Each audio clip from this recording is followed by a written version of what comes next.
The two equations of motion obtained using the Newtonian approach and the Lagrangian approach are here, and it is important to put these equations in a matrix form to further proceed in the system analysis. The way these equations are presented in a matrix form should look like this: matrix M, vector Q double dot representing the second derivative of the generalized coordinates of the system, plus damping matrix C times Q dot, and stiffness matrix K Q equals some forcing vector, and this matrix M is going to be 2 by 2 in our case. The Q vector, in this case, we have two system coordinates, two generalized coordinates, which are x1 and x2. So these equations are now should look like this: in matrix M times Q double dot, which is x1 double dot x2 double dot, plus matrix C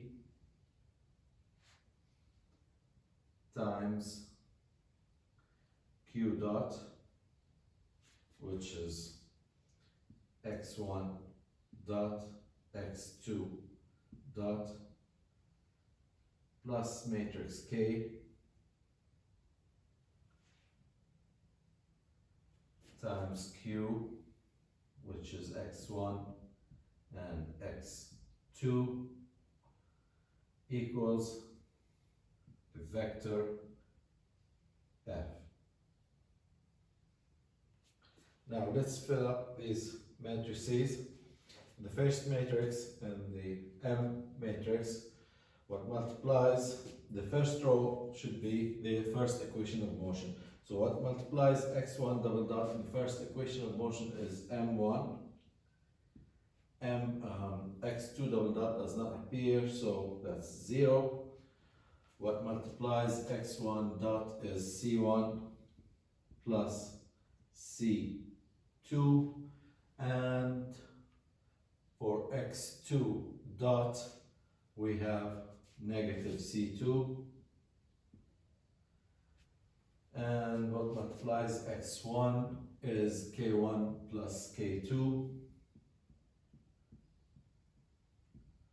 and x2 multiplied by negative k2, and the right hand side is 0. The second equation of motion, x1 double dot does not appear, so that's 0. x2 double dot is multiplied by m2. x1 dot is multiplied by negative c2. x2 dot is multiplied by positive c2, and x1 is multiplied by negative k2, and x2 is multiplied by k2, and the right hand side is the force F. Now this is the system in a matrix form, and the matrices right here are defined as M, which is the inertia matrix,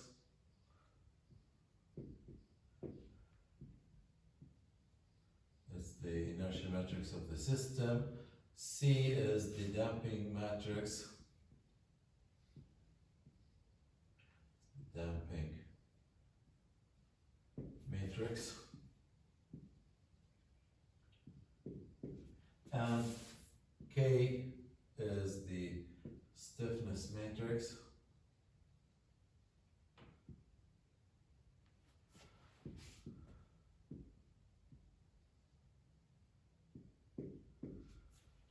And finally, F is the forcing